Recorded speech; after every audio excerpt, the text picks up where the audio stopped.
Absolutely amazing. People who devote their life and many times risk their lives to promote love and peace and integrity and ethical leadership across the world. It was great to see our former president, Jimmy Carter, in that group, too. I love the applause for that. Yeah. For those of you who were with us earlier, please, before we get started, join me in thanking our entertainers one more time who volunteered their time and talent today. They're off on the side. We do want to let you know, if you have questions for the elders, there's only one way, well, two ways, but one method that you can get your questions before them today. And that is you have to submit them through Facebook or Twitter using the hashtag PeaceHI for Hawaii. So that's the # or hashtag PeaceHI. Questions will only be submitted or accepted through Facebook or Twitter. So if you're here and you don't Facebook or Twitter, then cozy up to someone next to you who has it and tell them to type in your question. At this time, as we get our wonderful afternoon program underway, please join me in welcoming President and CEO of the Hawaii Community Foundation, Kelvin Takeda.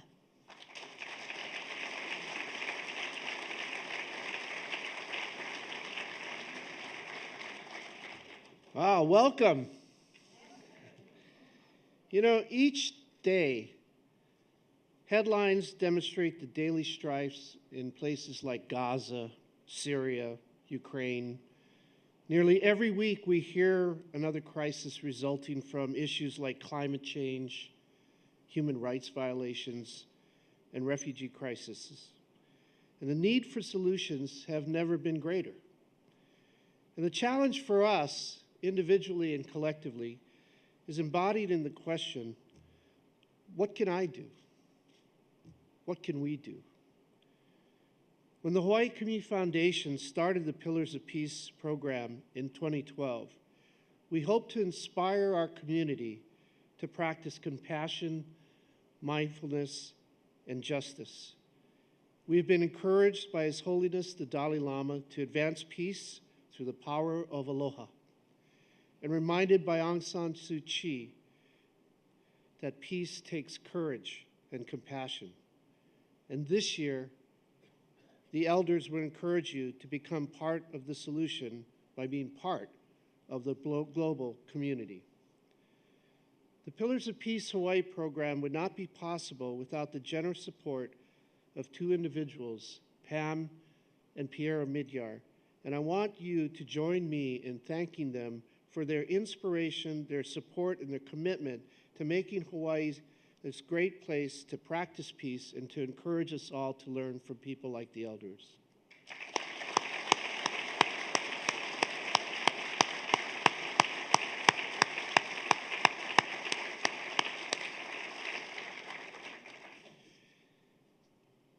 Pierre is going to introduce the elders, and I wanted to introduce Pierre to all of you who haven't had a chance to meet him. Most of you know Pierre is the founder of eBay. Started in 1995, it has grown to be one of the world's largest online marketplaces. Most recently, the Midyars are known for their work in philanthropy. In the past decade alone, he and his wife Pam have committed more than $1 billion to philanthropic causes internationally, nationally, and locally. And in recognition of the impact they have created, they were awarded the prestigious Carnegie Medal of Philanthropy in 2011. Their work centers around the belief that providing opportunity for people will lead to a positive change in our own lives, our community, and the world. In addition to his philanthropic work, Pierre recently started First Look Media, a news organization dedicated to reimagining journalism in the digital age. He is also the CEO and publisher of Honolulu Civil Beat, a local news service that encourages greater civic participation through media. But more than the dollars, it's the personal commitment to making the world a better place. Their personal encouragement and leadership and inspiration that they provide to so many that makes them such special people. They walk the talk. Ladies and gentlemen, please help me in welcoming Pierre Midyar.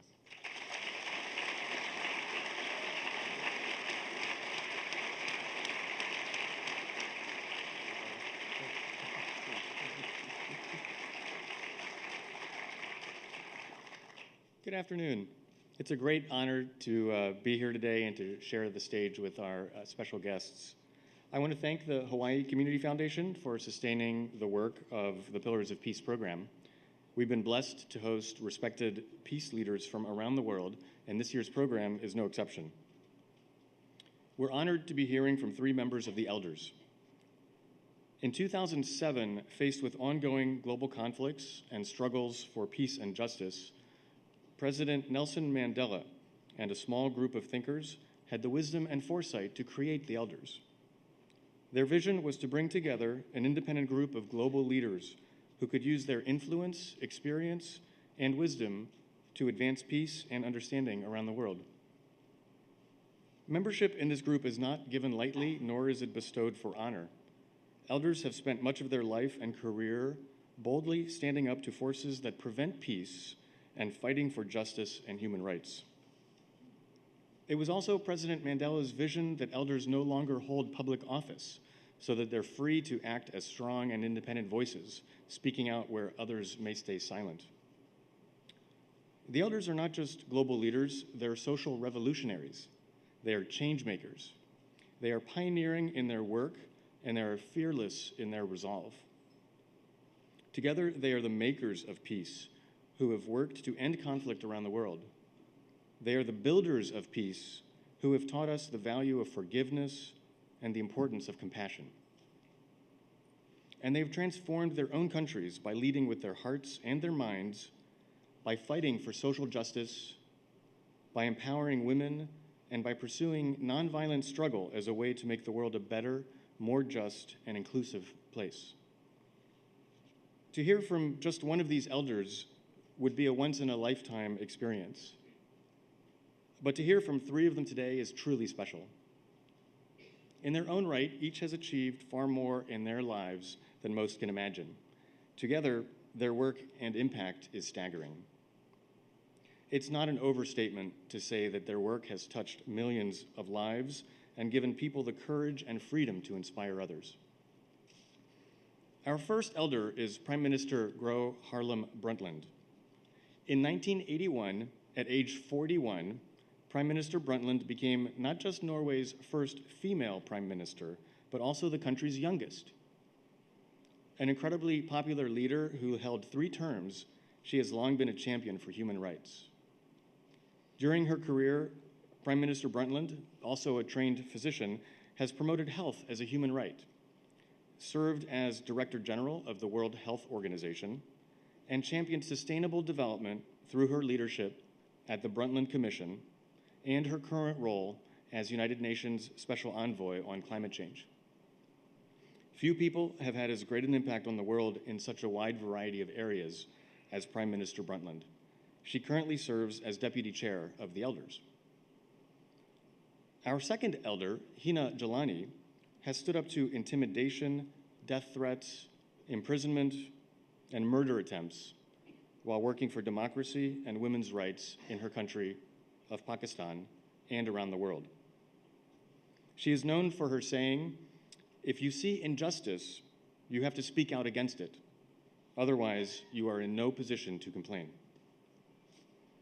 Ms. Jalani began a long career of speaking out by founding Pakistan's first all-women law firm, the country's first legal aid center, a shelter providing legal counsel and support to women, and helping to create the Human Rights Commission of Pakistan. Ms. Jalani was the first special representative of the United Nations Secretary General on Human Rights Defenders, and she was also appointed advocate of the Supreme Court of Pakistan. That's just a short list of this remarkable person's accomplishments. She embodies the truth that one person can make a difference in the world. And in her case, she's made several lifetimes worth of difference. Our last elder needs little introduction. A founding member of the elders and its former chair, Archbishop Desmond Tutu has an ability to speak with such clarity, conviction, and compassion that he has become one of the most loved and respected leaders of our time. With a background in teaching and theology, Archbishop Tutu was awarded a Nobel Peace Prize in 1984 for his work in the struggle against apartheid. In 1986, he was appointed Archbishop of Cape Town and, at the request of President Nelson Mandela, later served as chair of South Africa's Truth and Reconciliation Commission. It was that model of truth, reconciliation, and forgiveness that would help heal apartheid-era atrocities. He is regarded not just as South Africa's moral conscience, but as a moral compass for us all. And finally, we're joined by our moderator, Leslie Wilcox. A familiar presence both on and off camera, Leslie was born and raised in Hawaii and started her career at the Honolulu Star-Bulletin. For the past 7 years, Leslie has skillfully guided our local PBS station as its CEO and has remained a driving force in the community. She still can be seen weekly on the PBS program Long Story Short. Leslie has interviewed 3 presidents, His Holiness the Dalai Lama, Aung San Suu Kyi, and countless others. Please join me in welcoming our guests.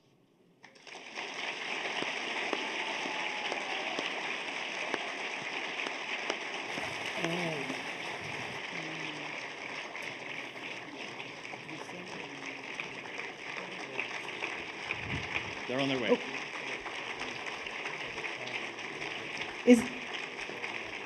Yeah, they're sitting around chatting.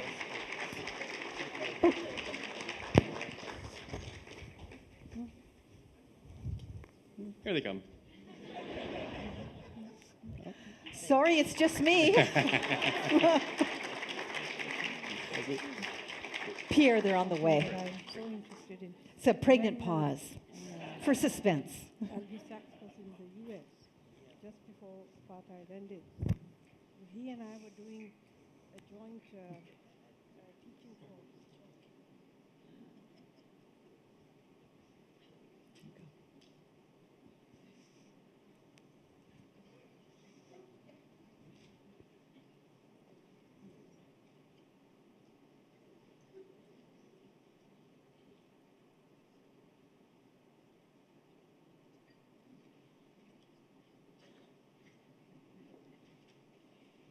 I did see them all just a few minutes ago. So I'm pretty sure they're in the building. I think they went for a joyride around Waikiki for a moment.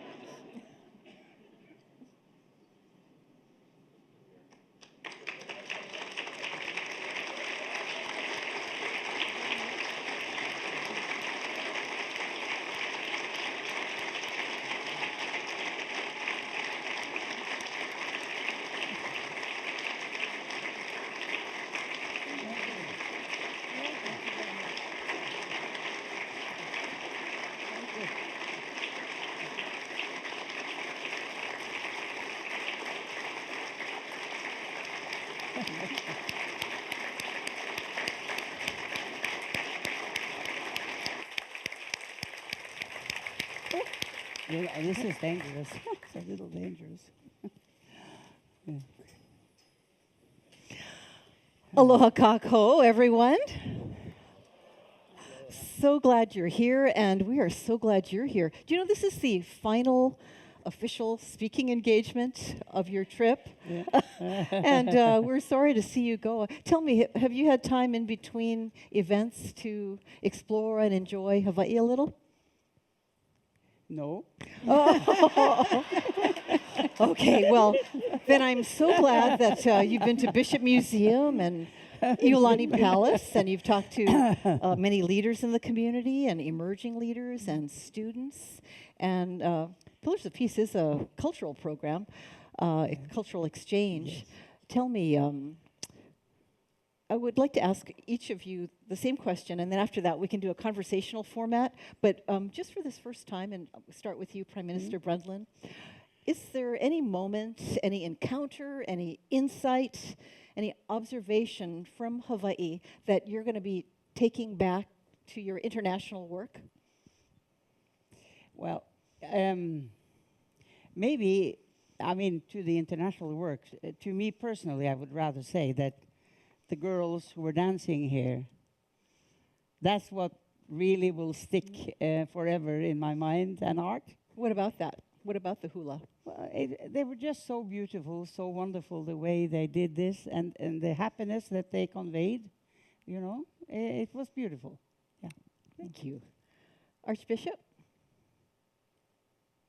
It's something that I have encountered in many another setting, meeting with the young people and being aware of their eagerness.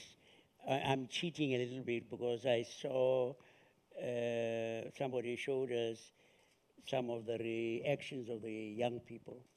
And I'm just thrilled that the young people here are like the young people that I met on semester C in their eagerness to see a better world. Thank you. Ms. Gilani?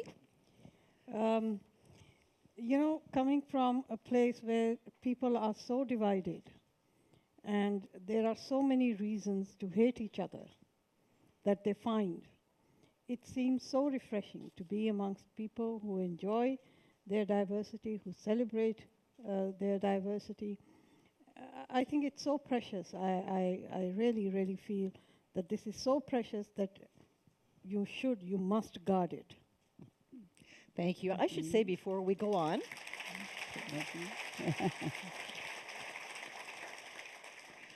that the elders who are here and their colleagues, they don't claim to have all the answers. And the purpose of our conversation here is to be more mindful and be more compassionate and perhaps encourage everyone to be more involved locally and globally. So having said that, ready for some questions? Ready to chat? Let's start with Ms. Gilani. What one action can people in our audience, anyone within our hearing, take as individuals in Hawaii to further peace in the world? I don't know, Leslie, if I can point out one action, but one thing that I would certainly say is you either be engaged or don't complain. I think that's, I think there's a local version of that. What is it? No grumble, be humble. But you truly do believe that an individual can make a difference in the world? Absolutely. I mean, you can't say that things are wrong, but it's somebody else's responsibility to correct it. It is all our responsibility because what is wrong is also something that we've all contributed to. Yeah, leadership is not a matter of title, right? Yeah. Prime Minister, I'm just really curious to know this. You're in this role you have now. You're not in public office as you were, and you don't represent a specific country or political system or faith. Is there something you always wanted to say to an audience that you never could when you were in office?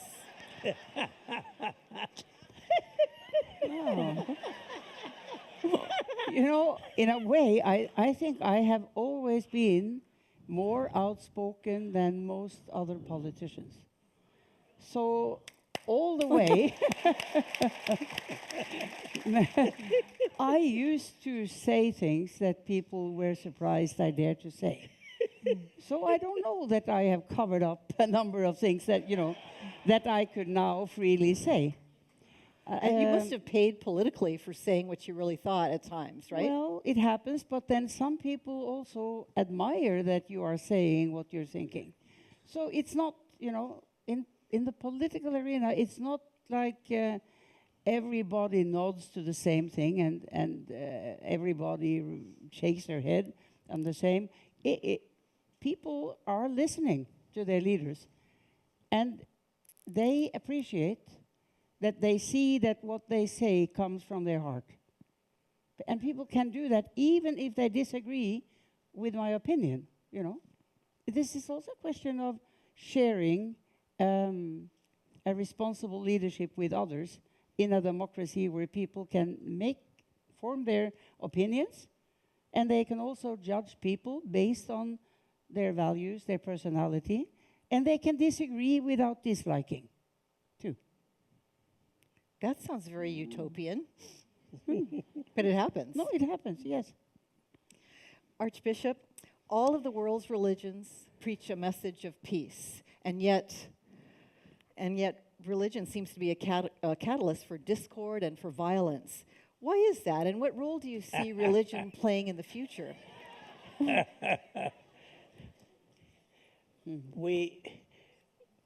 Kofi Annan, just before he stepped down, convened or had convened a group that was called the High Level Panel. Group. What? No, panel? All right, panel. Usually, he usually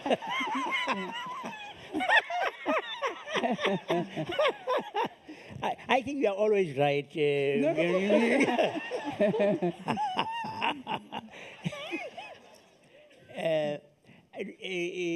We met high level panel. Yeah, usually. Yeah.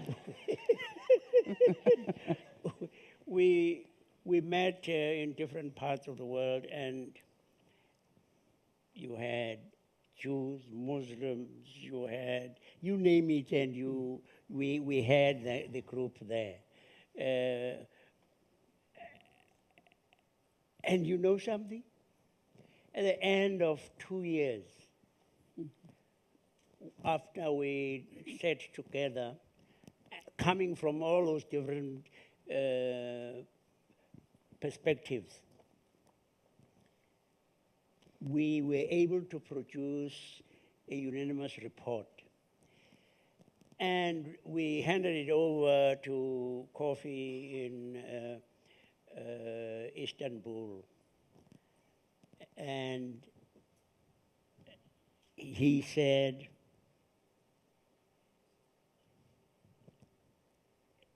it is not the religions, the faiths that are a problem. The problem is the faithful. The faithful. Because it is amazing. I mean, the level of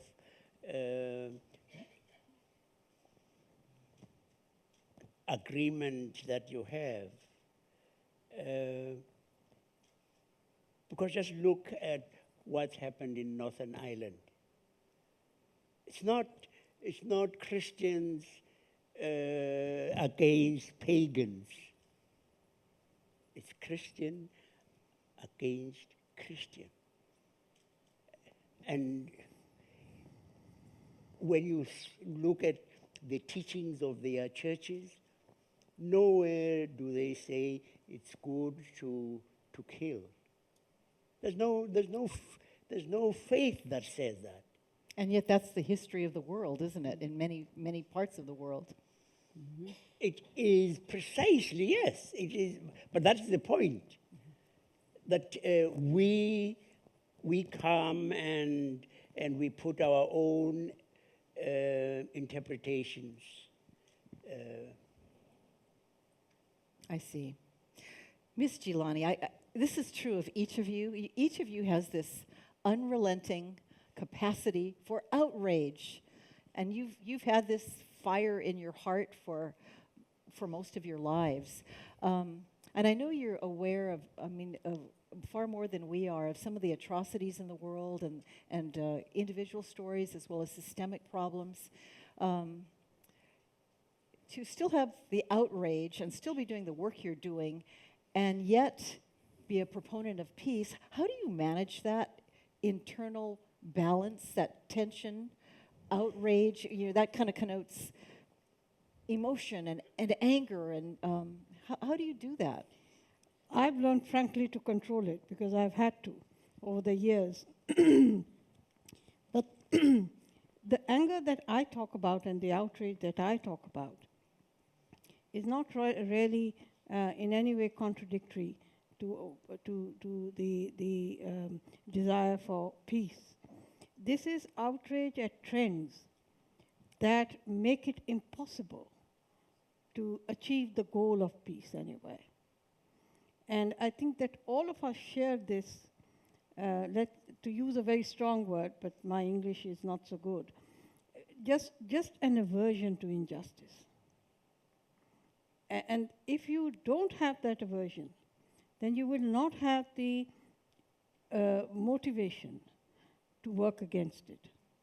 The degree to which you dislike a thing makes you move in order to remove it. So I think that's what I mean by outrage.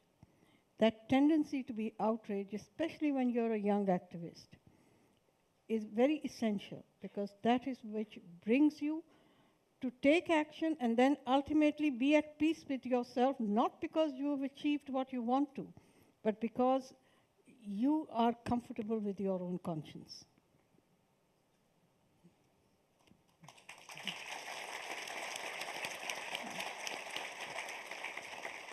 Prime Minister, can we have peace as we continually build larger, bigger, more sophisticated weapons of war? We put more and more money into making sure that we can kill people several times over?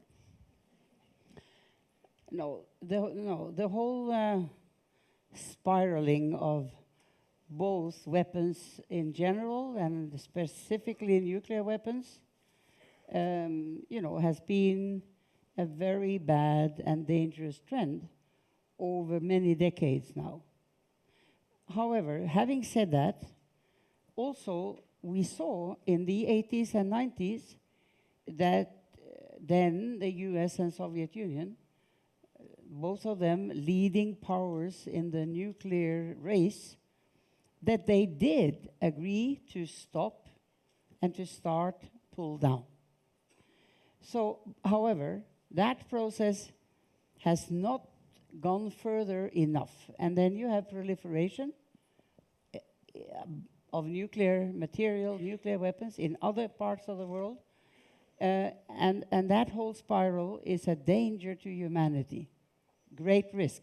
Now, the other part of the whole question, of course, is the immense use of resources that go into this damaging trend in any case. So yes, the need to lower the amount of and the level of weaponry is obvious. But there are also other good stories in the picture. For instance, landmines. Unbelievably, within a few years, it was possible to have the world, really say no to landmines. Now, what do you think that... So this again is an example that you could inspire across the world sufficient voices that said no. Is there a template to how that happened? Yeah. Can that be used for another issue in this context? Well, why it happened was certainly a number of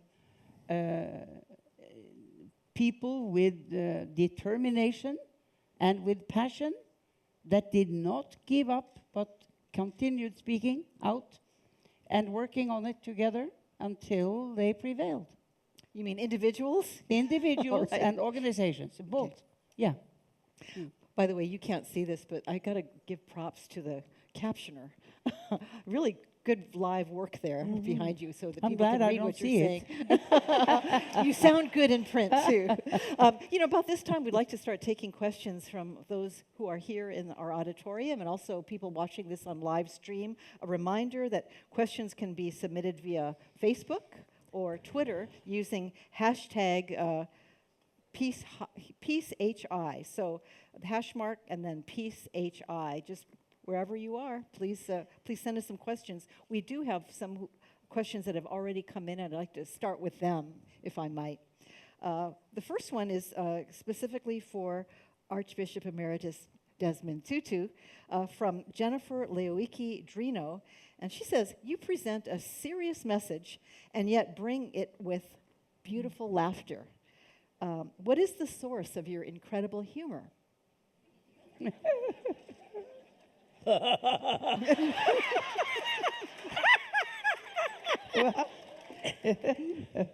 I think part of it is having to survive with my wife and children.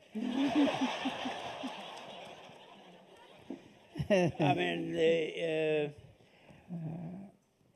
Leah has a bumper sticker or something that says, you are entitled to your wrong opinion. And she puts that in our bedroom.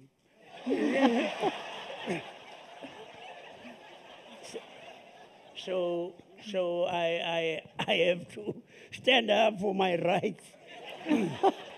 No, but it is more seriously. It is that there are fantastic people in the world who will get the credit post-mortem.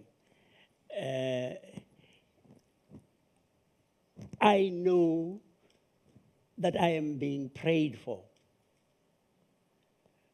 I know that there are many, many people who uphold me.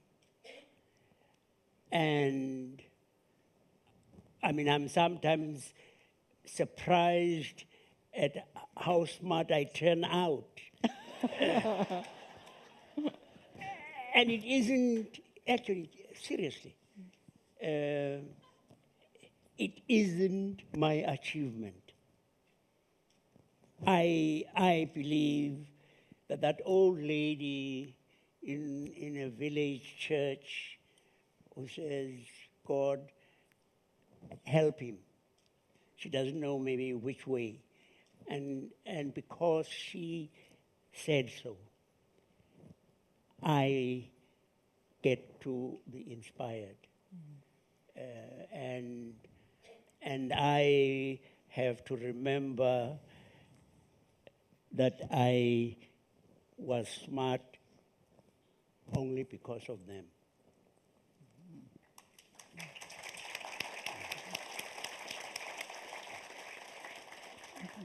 Good question from Jennifer Adema from the University of Hawaii for Ms. Gilani. One area the elders have worked in repeatedly is the Israel-Gaza-Palestine conflict. With so much going on right now and with such a painful, terrible history of conflict, what are some of the strategic approaches you use to try to restore peace in the region? I mean, I've answered that question so many times that it's almost become like a visit to the zoo. And I say that I started writing in first grade and kept repeating till the 12th. I feel very, very, very strongly about this conflict. I feel very strongly for the people who are caught into this conflict. I know that there are people on both sides who have suffered. However, I also know from my own visit to Gaza and having spoken to many people who are working for the rights of the Palestinians, that the capacity to harm on one side is much greater than that on the other. My own strategy, if I had any say in it, would be to bring about a consensus on the immediate need for the end of occupation. Because where it harms the Palestinians, it does even more harm to the Israeli psyche and what the Israeli people feel about themselves. And that's something that we've all seen. Secondly, I would expect the international community to help both the Israelis and the Palestinians to understand that they have to have a formula for coexistence. You can't move away, neither of them can. But a coexistence that either is of a nature where they don't have anything to do with each other for some time, because they can't be immediately good friends or good neighbors. And I've learned that because I live next to India, which is, we are the same people. We are absolutely the same people. And yet we found it difficult for 60 years to work out our differences. Thirdly, I think it's very important for people to understand that there is no way that we can believe that a Palestinian state will not come about. It will. It will be in the interest of global peace that there be a viable Palestinian state. And therefore, the question of settlements, to speak very honestly and openly, has to be resolved. A Palestine that is moth-eaten without any contiguity with its different territories will not bring peace for anyone. It will remain a problem for the world and for the region. Thank you.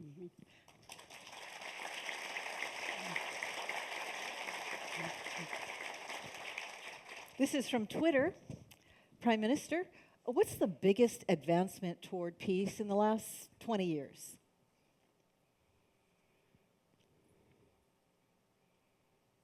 Wow. Yeah, what is it?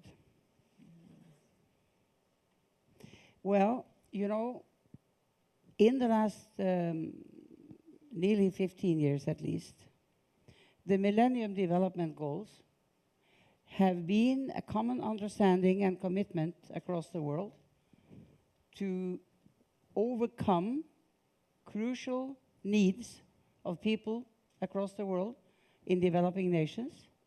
And what has happened is that we have had great improvements in child mortality, in infectious diseases, in the vaccination of children. We have had improvements in education for girls. All of these achievements really are movements towards a greater potential for peace. Thank you. Thoughtful answer.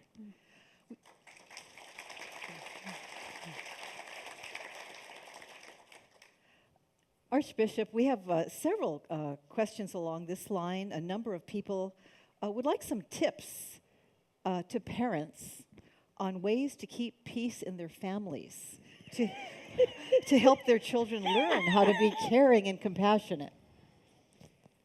Very practical tips. To keep peace. Because you have some experience.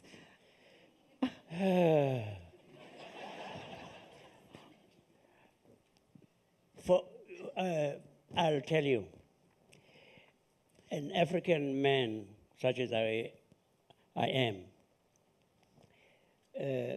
for a long time believed that mine should be the last word. Then we went to England.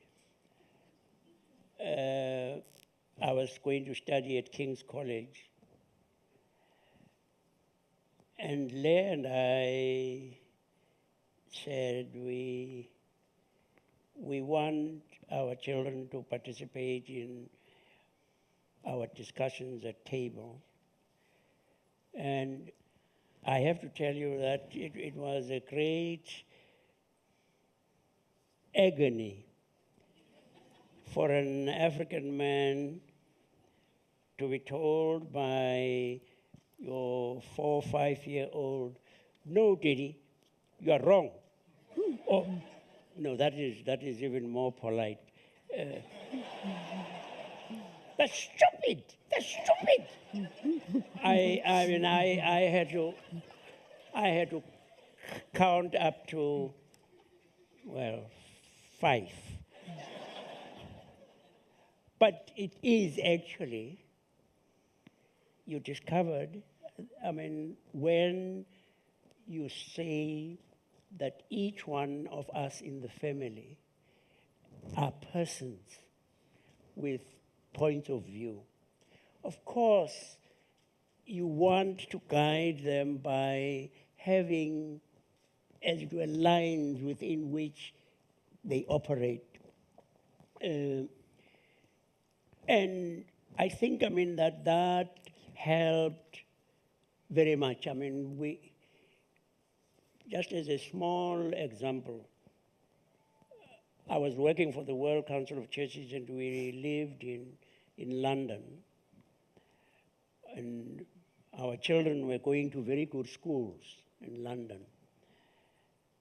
And then out of the blue, I got a letter from the Bishop of Johannesburg saying, can you come back to become Dean of Johannesburg?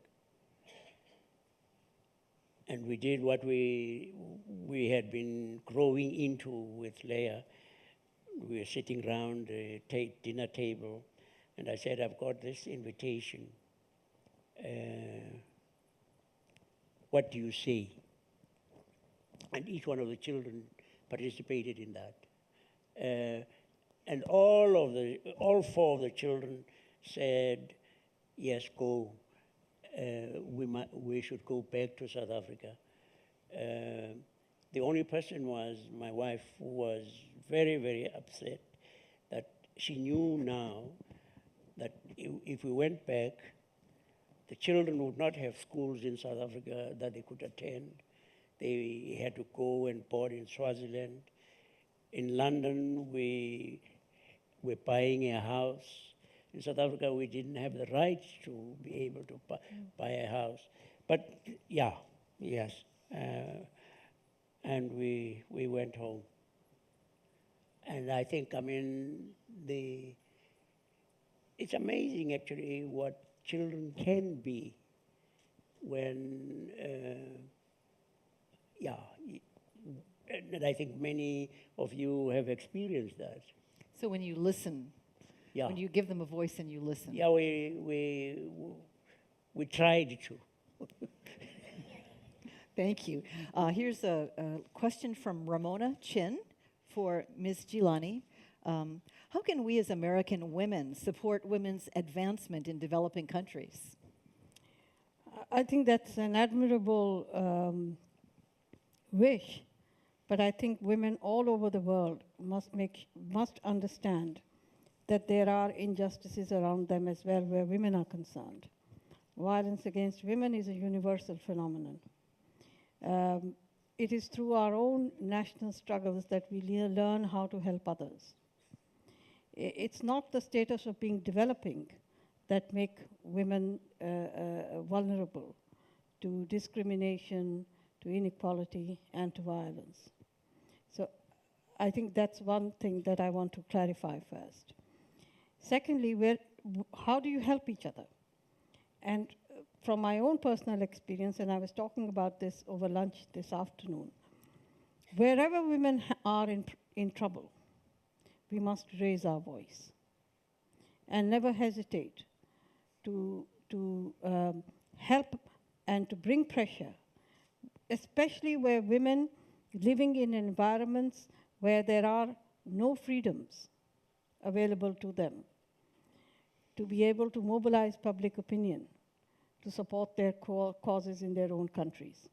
International public opinion, I can tell you, has saved my life many times.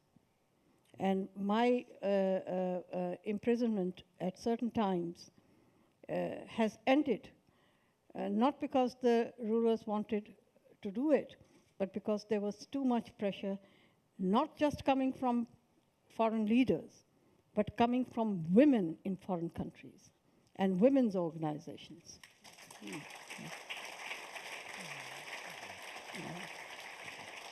Prime Minister, this has your name on it with all your work in environment and sustainability. Question is from Twitter: how will the impacts of climate change affect the future ability to achieve peace? Well, you know, it is interesting that maybe now 10 years ago, the Nobel Peace Prize Committee gave the Peace Prize to Wangari Maathai of Kenya. She was a woman who had mobilized others to plant trees and to take action to promote the environment. And the Nobel Committee, of course, was well prepared to argue that saving the environment and taking care of avoiding climate change is part of action for peace. They were prepared, but there was a lot of criticism. because the definition, the traditional definition of peace, was, in the arena of people working against armaments or speaking out against war. But the fact of the matter is, unless we, as a human family, can live together and also take care of the planet, then the fundament for peace will not be there. So I think, it illustrated that the Nobel Peace Committee had understood the broad linkages between the different aspects that can lead to peace.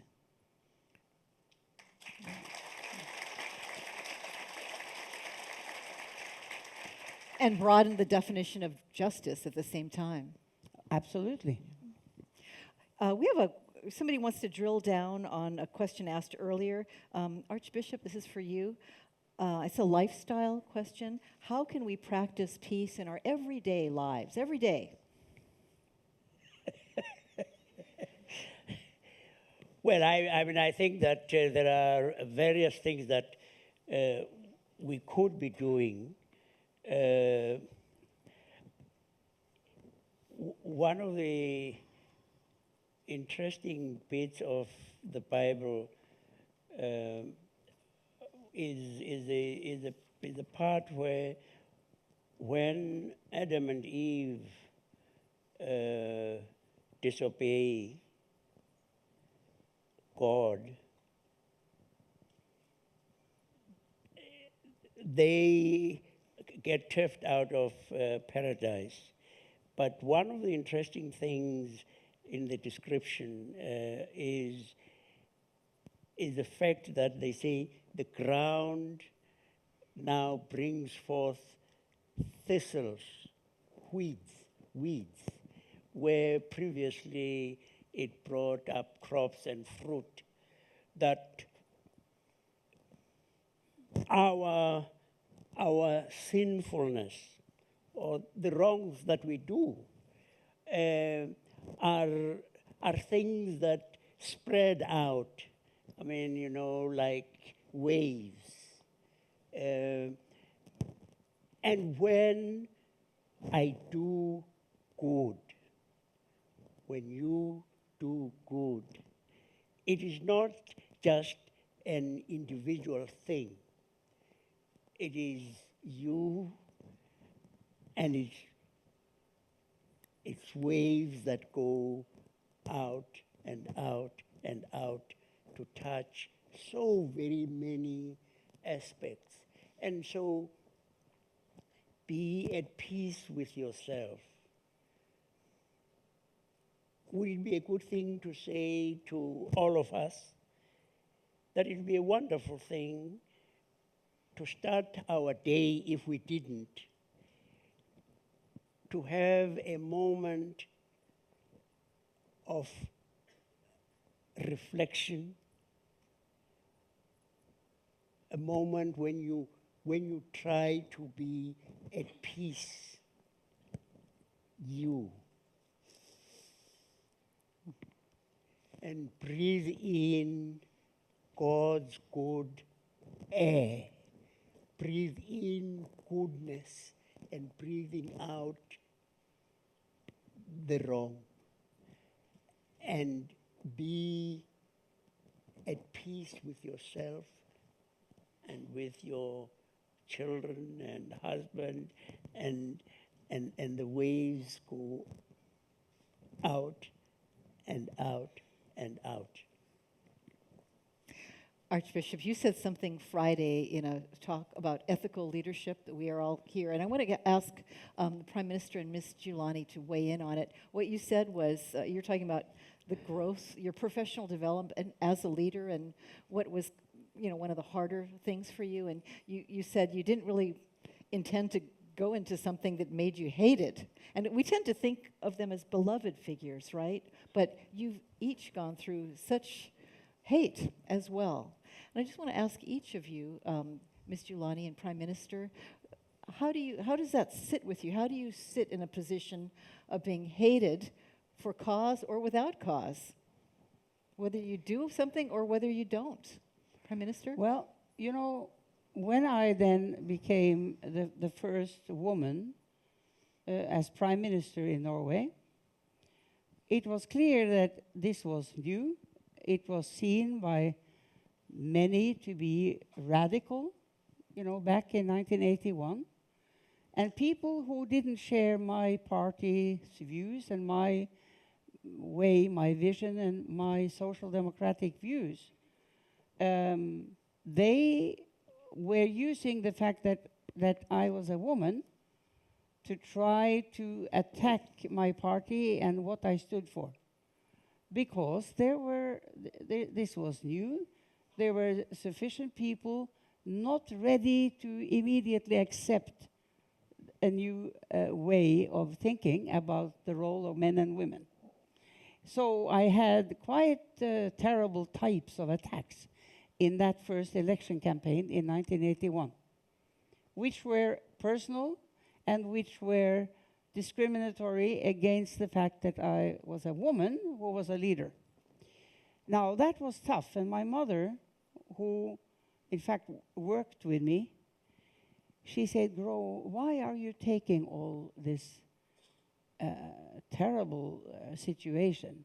Why do you need to continue doing this difficult work?" I said, "Look, if I step down now and get, affected in such a way that I cannot be positive and continue doing my political role, what have I then done to the equality between the sexes in Norway? I must be able to stand this, because next time a woman is a leader in Norway, she will not have to experience the same thing."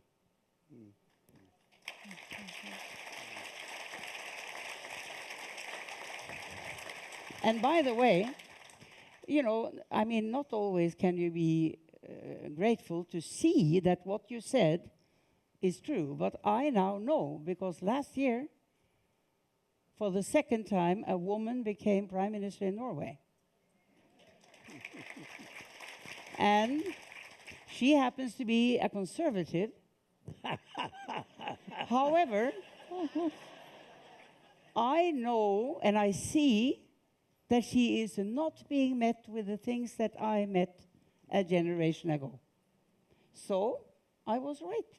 If you stand it and if you continue fighting for what you believe in, change happens. And now we have overcome that kind of barrier to also women being full leaders. So you could look down the road and say, this is where I'm going. It was right. Yeah.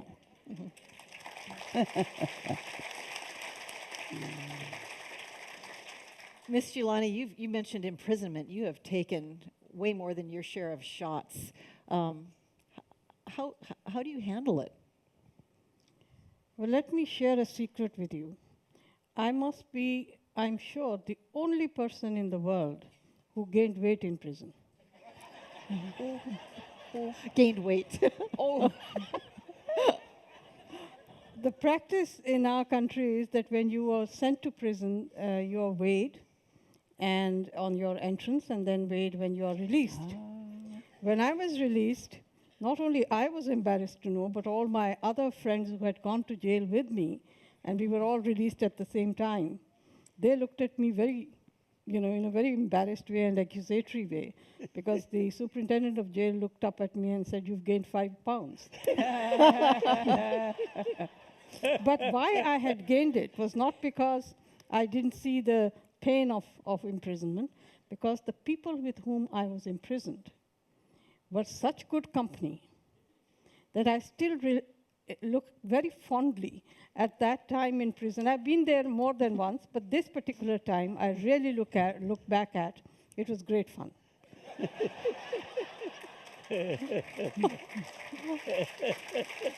So my advice always has been, when you have to go to prison, choose the company first. Okay, but what about the really hard road you've traveled? Now, you were talking about hate. Mm-hmm. And I've always thought about it and said to myself, look, I don't care if I'm popular or not. Truly? Truly, truly. I mean, of course, I want the causes to become more popular and that people should be persuaded to support those causes and change behavior so that certain human rights values can be upheld. But the fact is that, you know, in human rights work, you're working for the rights of minorities. All our societies are not very benign. The majority may be very prejudiced and strongly motivated to harm minorities. So I have been hated by a lot of people for many things that I have done in my life. The point is, there are those that also encourage you to know that what you're doing is good. I mean, I've been shot at, I have been abused. For telling the truth, especially in my international work, doing commissions of inquiries, when you find a report, some side or the other wants to accuse you and discredit you. So there are these things that we do, but if that was something that in any way made me stop, I couldn't do it. So I think it's an element, but my own family, I think, is also important. You look towards your family sometimes to confirm and verify, am I right? Am I doing something that's you know, worth it? My family, for instance, has taken a lot of flack for what I do. Part of my family was taken hostage once when some people came in, some extremist elements came into my house to kill me. I wasn't there, but my family was, and they took them hostage, 3- and 4-year-old children as well. The result was they had to leave the country because of that. But the point is that because they were willing to do that and have never stopped me for doing what I do, and in fact have encouraged me to go on doing it, has given me the capacity to bear the hate as well. Thank you. Yeah. I'm not sure who would like to take this question on. It's a good question from Facebook. Can you tell us how you've managed difficult conversations with world leaders who violated human rights? You know, you can speak about difficult and controversial issues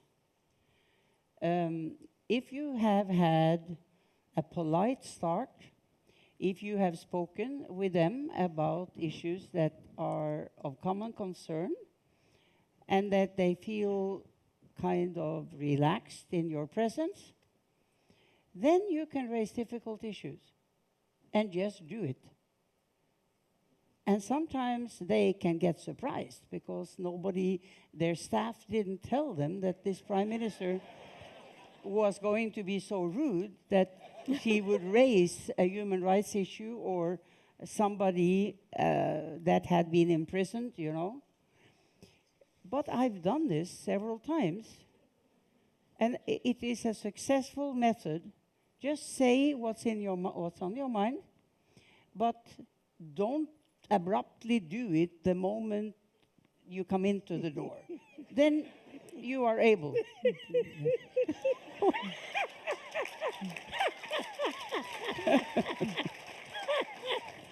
It sounds kind of like a difficult HR conversation, but we're talking the version of evil playing out on a national or international stage. Did you get results from these difficult conversations? Yes?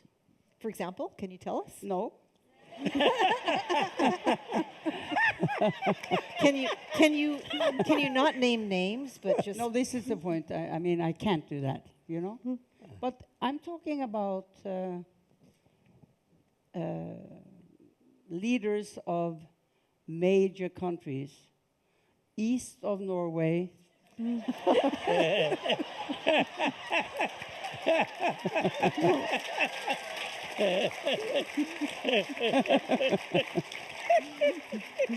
very delicate. Oh, that's very good. Any other thoughts about this question? How do you have these difficult conversations with world leaders who are violating other people's rights in a massive way? Look at us. We talk to our leaders. They are violating our rights all the time at the national level. Like I said, these are engagements that you have to be doing. If I work in prisons, I can't get access unless I talk to the government. This is a question that I was once asked by the Secretary General of the United Nations, who was interviewing me for a position, saying, "You're a human rights defender. Would you be able to conduct diplomatic conversations with world leaders?" I said, "What do you think I've been doing all my life?" Yeah. Now tell me, when in your personal lives, do you approach difficult conversations? Or do you say, well, hey, I do that for a living. I ain't gonna talk to my family like that. Somebody else can handle that. Frankly, sometimes I do. I try and avoid it. You get enough of it on the world stage. How about you, Prime Minister? You mean saying things that are not popular? Having a really tough conversation with a family member who is, pretty intractable, big problem. Well, you just have to do that. Just how? Yeah. What about you, Archbishop? I am actually not a confrontationist. Did you hear somebody?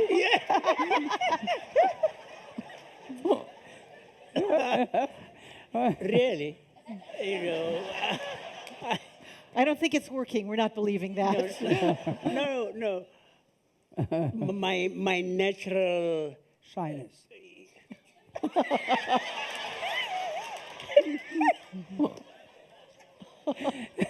grow. I've been nice to you. Yes. He needs to have a difficult conversation with you right now. But I'm just thinking of a particular conversation we had with, it's not a world leader, but he was the president of South Africa in the apartheid days. And I'd gone to him to try to plead for 6 people who were going to be hanged. And it was out of a political situation. They'd been in an unrest situation.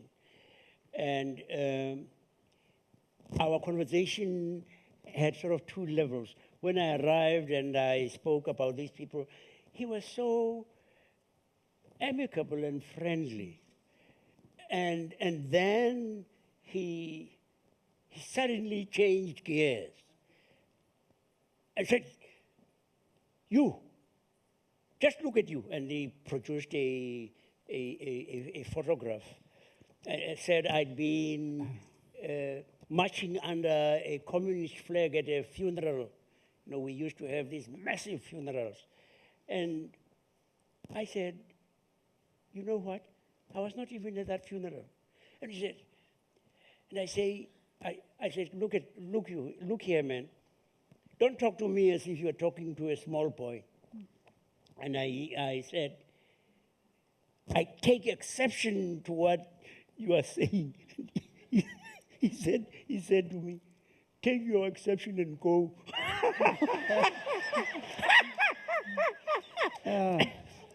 But I said, as I went out and I was with my chaplain, I said, "I don't think that's how Jesus would have handled that situation, but I'm glad I was speaking for our people. They've treated us like dirt."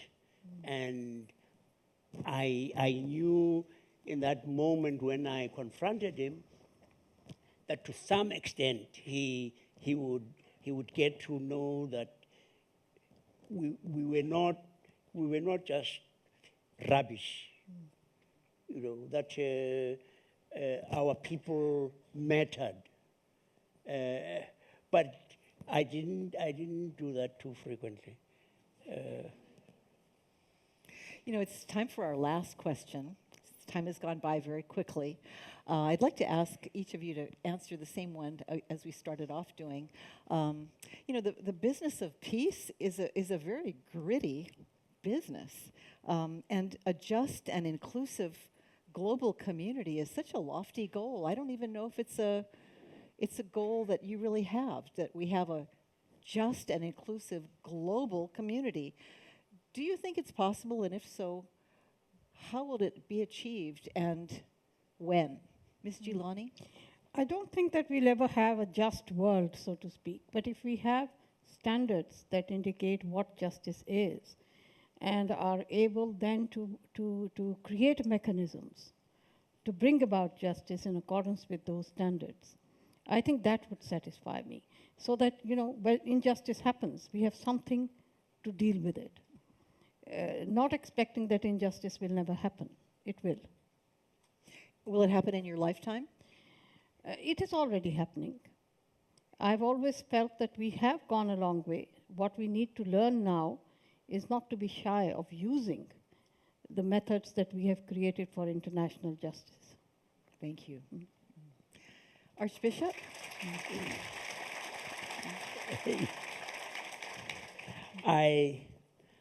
I would want to say to you, it is an article of faith. God has said, I give you this world. This is your home. And as long as you remember that you are family, you will achieve it. That is God's dream. And I think, that it is achievable.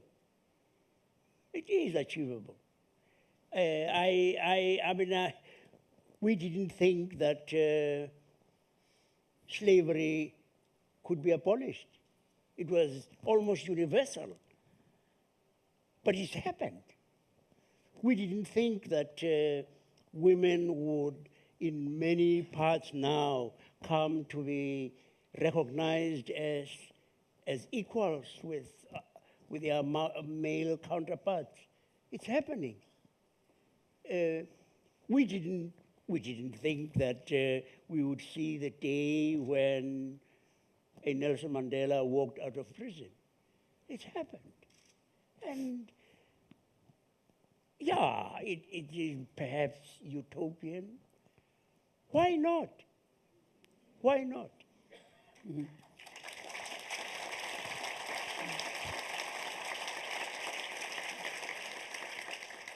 Prime Minister, possible, and if so, when and how? Yeah, well, in my lifetime, many positive things have happened. The world is a better place today than 65 years ago when I started independent thinking, 65 years, it's 2 generations and more, and many positive things have happened, just like my 2 colleagues have now said. So I think we should remain determined that change happens, will continue to happen, if we decide it should. And if all of us give a voice, use whatever opportunity we have, it may be different, because each one of us are in different places. But we can all contribute to a process that basically, although there are many bad things remaining, basically is moving in the right direction. So I believe that, yes, the goal is not elusive and impossible. It can be done. Unrelenting optimism and realism, too. Mm-hmm. Okay.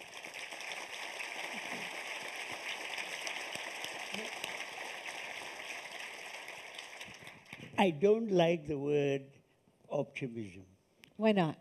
No, because optimism is, in fact, a fly-by-night. It's to be realistic. And I say I am a prisoner of hope.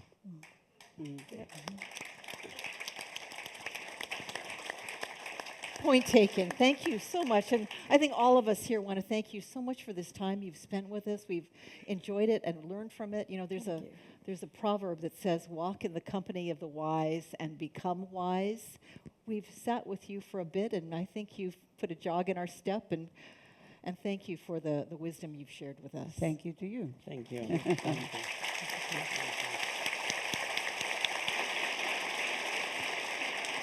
Thank you. Thank you very much. Thank you, Leslie. Thank you so much. Thank you.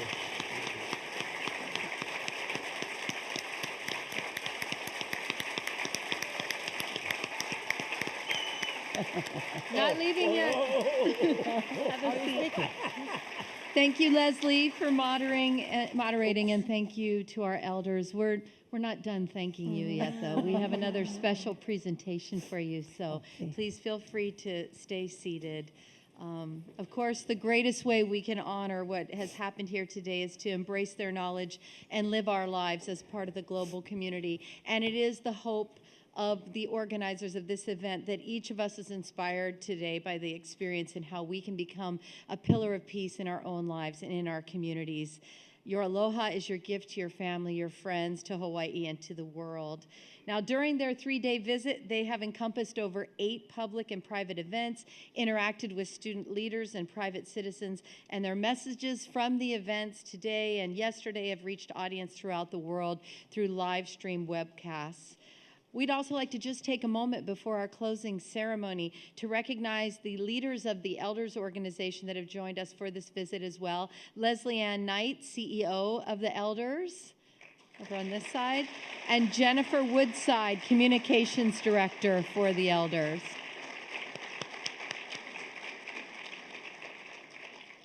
Please remain seated with us. We will now begin the closing ceremony to express our thanks and appreciation to the elders for sharing so much with us today. We start with a gift presentation to the elders, and we will end with a special hula kahiko.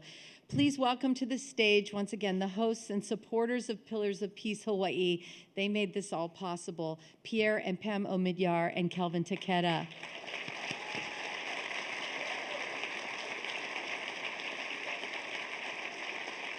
And Pam is going to explain the gift that we're about to present to the elders. Thank you. The lei is an expression of love, affection, respect, and honor. Most often we use it as a way to welcome people, but in Hawaiian traditions, it is also given with a feeling of deep compassion. There's a Hawaiian saying, "E lei no au, I ko aloha," and this translates to, "I will wear your love as a wreath." The oli or chant that will be sung while presenting the feather lei gift to the elders is often chanted while hula dancers prepare for their performance by tying lei around their ankles, wrists, head, and neck. This oli helps prepare performers by enhancing their thoughts of peace and calm. So we give these special feather lei to you, dear elders, with much gratitude for your visit, and as you continue your journeys of spreading the message of peace, Ubuntu, and aloha around the world. Thank you.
As we continue in our closing ceremony, it is now my pleasure to introduce our closing performance.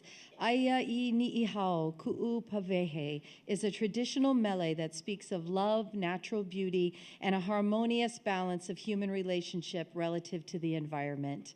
This mele is a hula kalalau that traces to Akoni Mika being the credited historic choreographer. The dance creates a captivating experience, whereas there are both performers standing and others sitting. The words are chanted by the men, and they are adorned with replicated moena pavehe. This is the plated mat and native shell lay, both famed artistry of the Ni'ihau people. Now please join me in welcoming this year's Merry Monarch winners. Oh, that was the explanation of what they just did. My apology. I thought we were going to have a hana ho. Sorry about that. So we thank them again. Oh, I just was happy to get through all the Hawaiian words in that read. Thank you again to the elders. We have so enjoyed our presentations to you and the gifts that you've given to us today. How about another round of applause for a just and inclusive global community?